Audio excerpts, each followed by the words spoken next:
Səhifə 6. Öncə burada nədən tanış oluruq? Nağılçılar. Fəslin adı nağılçılar. Yəni burada nağılların yaranması, nağılları söyləyənlərə nağılçılar deyilməsi, bunlarla tanış olacaq.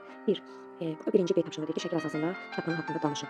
Kitabxana böyük bir otaqdır, tikilidir. Onun içərisində kitablar olur. Kitablar əlifba sırasından düzülür. Kitabların yəni adları əlifba sırasından düzülür, səliqəli şəkildə yığılır. Uşaqlar orada gedib kitab oxuyurlar. Həm nağıllar olur, şeirlər, tapmacalar. Yəni kitablar cürbəcür mövzuda olur. Həmçinin də kitablar həm Azərbaycan yazıçılarına məxsus ola bilər, həm də dünya kitabxanasına aid kitablar da ola bilər. Yəni dünyadakı digər yazıçılara, başqa ölkənin yazıçılarına aid kitablar da ola bilər. Yəni bunu danışmaq lazımdır ki, uşaqda dünya görüşü formalaşsın. Kitabların və əlifba sırasından düzülməsini qeyd etmək lazımdır ki, qoy uşaqlar əlifba sırasında öyrənsinlər. Sonra burada deyir ki, nağıl kitabları necə yaranır? Mətn oxuyun, bu suala cavab verin. Yəni bunu fikirləşək ki, mətni oxuduqdan sonra uşaq bu suala cavab verəcək. Oxuyub qurtardıqdan sonra uşaq deyir ki, nağıl kitabları nağılçılar tərəfindən yaradılıb. Belə deyək, onlar ölkəni qarış-qarış gəzirlər, qoca nənələrdən, babalardan eşitdikləri nağılları, əhvalatları qələmə alırlar, yazırlar, kitab şəklində çap etdirirlər, belə deyə bilərlər.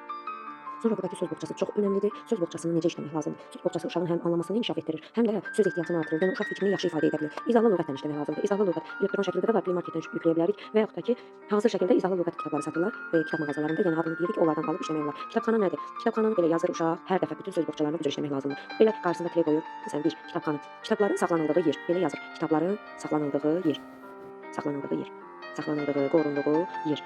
Belə yazır. Ondan sonra daha yaxşı yadda saxlamaq üçün onu cümlədə işlədir. Ya elə bu yazdığım izahı da cümlə şəklində gətirmək olar. Məsələn, deyək ki, kitabxana kitabların saxlanıldığı yerə deyilir. Bu da bir cümlədir, fikirdir. Bir də başqa bir fikrin içərisində işlədə bilər. Məsələn, deyək ki, Sevinç kitabxanadan maraqlı bir kitab aldı. Belə deyə bilər. Onu da qeyd edim ki, bunu uşağa çatdırmaq lazımdır ki, kitabxanadan aldığımız kitabı orada kitabxanaçı bizə vaxt qoyacaq. Bir həftə, 10 gün. Həmin o müddət ərzində geri qaytarmaq lazımdır və ya 3 gün. Yəni o yuxarıda B tapşırığını izah edərkən bunu demək lazımdır. Sonra rəf sözünü, rəf sözünü izah edirsən. Üçüncü fikrə dalmaq sözünü izah edirsən, fikrə dalmaq, fikrə getmək deməkdir. Düşünmək deməkdir. Sonra da onu cümlədə işlədirsən. Məsələn, Sevinç fikrə daldı. Yəni fikrə getdi. Yəni uşağa bu cür izahlar verirsən. Daha sonra, yəni söz boğçası həmişə bu tərz işlənəcək, izahı və cümlədə işlədilməsinə diqqət edirik. Axıracan oxuyuruq və mətn üzrə suallar hazırlayırıq. Sualları ilk başa, yəni müəllimin göstərişindən hazırlanır. Hətta mənim də ikinci sinifdə, məsələn, bax bu sinifin belə deyim, sinifin göstəricisindən, uşağın səviyyəsindən asılı olaraq olur. Tutaq ki, Bakıda birinci sinifi artıq 2-3 səviyyəsinə gətirmişdim deyə dünya görüş baxımından deyirəm. O səviyyəyə gətirmişdim, disiplin, intizam vardı deyə mən artıq uşaqlara mətni keçəndən sonra deyirdim ki, hər dəfə özünüz 5 dənə sual hazırlayın, 10 dənə sual hazırlayın, gətirin, bir-birinizə bu sualları verin, sual-cavab müzakirəsi gedirdi. Çox qəşəng aktiv olurdular. Amma sonra fikirləşdim ki, bu hər sinif üçün uyğun deyil. Bəzi sinifdə məsələn uşaqların hələ ki sual hazırlama qabiliyyəti yoxdur. Tutaq ki, indi gəldiyim sinifdə biraz çətindir. Çox az uşaq sual hazırlaya bilir. Söz yox, getdikcə öyrənəcəklər. Amma başlıqda mən onlara dəstək olmalıyam. Əlbəttə ki, başlıqda birinci dəstək olmuşdum. Birinci özüm hazırlayırdım. Sonradan uşaqların ixtiyarına verdim bunu. Amma indi hələ ki, sinif tam istədiyim səviyyəyə çatıncaya qədər sual-cavabı özüm hazırlayıram. Mətn üzrə sual-cavab hazırlayıram. Mətnin adı nədir? Bir sual qoyulur. Mətnin adı nədir? Sonra burada cavabı verilir. Məsələn, balalara hədiyyə dırnaqda yazılır. Uşaq sual-cavabı sonra özü köçürməlidir. Balalara hədiyyə. Sonra demək istəyir ki, bu mətn nədən bəhs olunur? İkinci sual 2 qoyuruq. Bu mətn nədən bəhs olunur? Sonra orada cavabı. Üçüncü sual, bilirsiniz, ümumiyyətlə sualları elə qoymaq lazımdır ki, bu suallar gələcəkdə imtahanlarda bunların qarşısına çıxır. Məsələn, mətn üzrə sualda deyirlər, hansı obrazlar var, baş qəhrəman kimdir, mövzusu nədir, əsas fikir nədir? Yəni bax sualları bu cür qururuq. Uşağın həm də anlamasını yoxlamaq üçün belə bir sualda qurmaq olar ki, məsələn, nağılları kimlər toplayırlar, kimlər hazırlayırlar, uşaq cavab verir, nağılçılar nağılları necə hazırlayırlar? Burada cavabı verilir. Uşaq o sual-cavabı oxuduqca, öyrəndikcə bu mətni daha gözəl başa düşür və onun anlama qabiliyyəti də inkişaf edir. Növbəti tövsiyə nədir? Deməli, o sual-cavabı tutaq ki, müəllim hazırladı. Müəllim hazırlayır, uşağa verir və uşaq həmin sual-cavabı özü köçürməlidir, dəftərə özü köçürməlidir. Bunu sinifdə də əgər vaxt qalarsa edə bilərlər, ya da ki, müəllim o sual-cavabı yazır, hazırlayır, kompüterdə sonra uşağa göndərir, uşaq baxıb özü köçürməlidir, valideynin nəzarətini baxıb özü köçürür. Köçürəndə nə əldə edir? Gəlin deyək ki, bax, bir var valideyn köçürür, verir uşağa ki, al oxu. Bir var ki, uşaq özü yavaş-yavaş köçürür. Onun önəmi nədir? Özü köçürəndə birincisi oxuyur, yavaş-yavaş köçürür, özü oxuyur. Uşağın öyrənmə tərzi var. Dinləyərək öyrənmə, yazaraq öyrənmə, oxuyaraq öyrənmə, görərək öyrənmə, bir şey görərək və vizual olaraq öyrənir. Amma sual-cavabı yazanda onun yazaraq öyrənmə tərzi inkişaf edir. Eləcə də vizual, yəni gözlə görərək öyrənmə tərzi inkişaf edir. Həm sözlərin düzgün yazılışından tanış olur. Artıq o uşaq düzgün yazmağa başlayır. Zamanla bu bacarıq da formalaşır. Orfoqrafik qaydaya yiyələnir.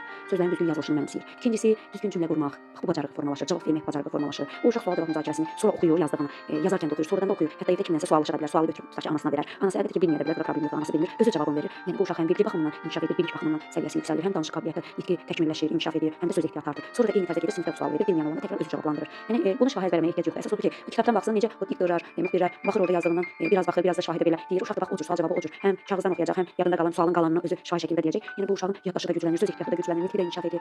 Çox faydalıdır da. Yəni faydasını belə deyək, saysaq bitməz bu sual-cavabı. Onu düzdür, hamı etmir, hər müəllim etmir, amma çox faydalıdır.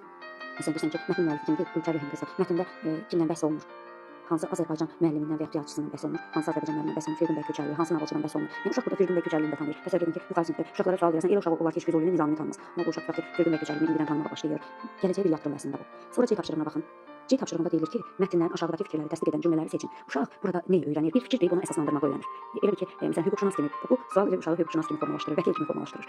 Fikri deyir, sonra onu əsaslandırır. Özünü müdafiəni bacarır bu uşaq bu cür tapşırıqlarla işləməklə. Yəni həyatda da bunun önəmi var da, həyatda da təsiri var. Ona görə də uşağın gündəlik həyatına da təsiri var. Bir fikir deyəcək, onu əsaslandıracaq. Gələcəkdə bəlkə onun bir peşəsinə də təsir olacaq. Çox sevdiyim tapşırıq tiplərindən də bu. Fikri deyir, onu əsaslandırır. Keçmişdə uşaqlar üçün kitablar az idi.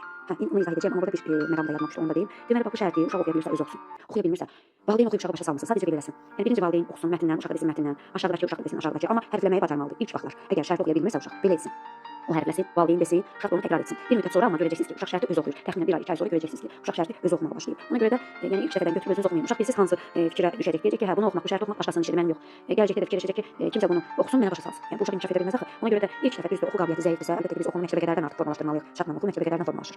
Amma yəni məktəbə hazırlıqda. Amma əgər uşaq bunu oxuya bilmirsə, oxu bacarığı formalaşmayıbsa, ən az hərfləməyi bacarmalıdır. Uşaq hərfləsin, valideyn sözü bütöv desin, sonra uşaq desin. Uşağın qulağının dibində durmaq lazımdır, başının üstündə durmaq lazımdır ki, uşaq bunu hərflədikdən sonra sənin dediyini eşitsin. Yeri gəlmişkən, həmin vaxt uşaq darıxacaq, necə darıxacaq? Gəlin özümüz deyək, başımızın üstündə kimsə duranda darıxırıq, deyir başımızın üstündə durmur. Uşaq da nə qədər desə də ona qulaq asın, qulağının dibində, başının üstündə durun. O hərfləsin, siz sözü deyil.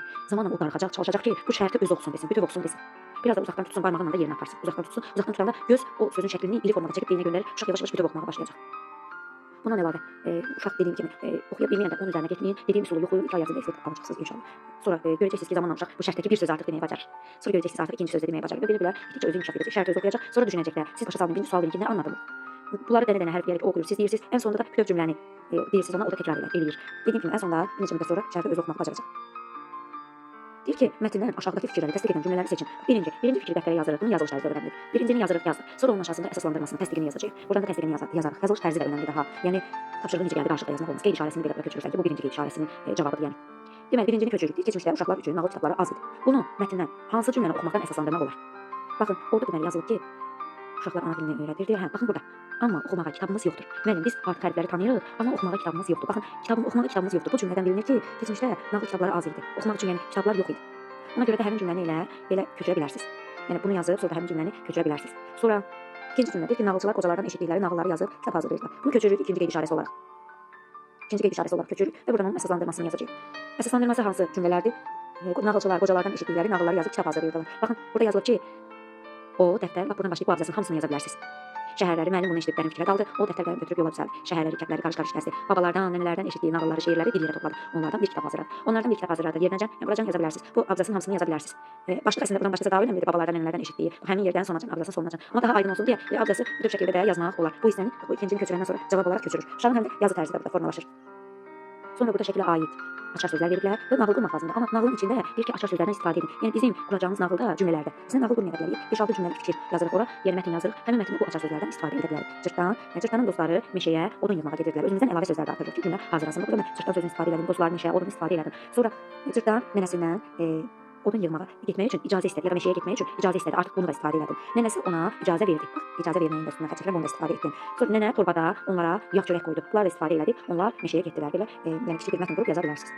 Sonra burada var ki, nağılı necə danışırlar. Bu da qaydadır. Qaydanı öyrənmək lazımdır. Yəni ədəbiyyat nəzəriyyəsi ilə bağlıdır. Dil qaydası deyil, ədəbiyyat nəzəriyyəsi ilə bağlı bir qaydadır. Nağılın başlığı necə başlayır? Bunu hətta mətnin söz cavaba əlavə etmək olar. Nağıl necə başlayır? Biri var idi, biri yox idi. Sonra nağılı necə danışırlar? Nağılın ortasında, əsas hissəsində hansı fikir deyirlər? Günlərin bir günü, yəni hadisə başlayır, olay başlayır. Olayın başlığında bu fikri deyirsən. Sonra nağıl sona çatanda nə deyirlər? Uşaq bunu oxuyur.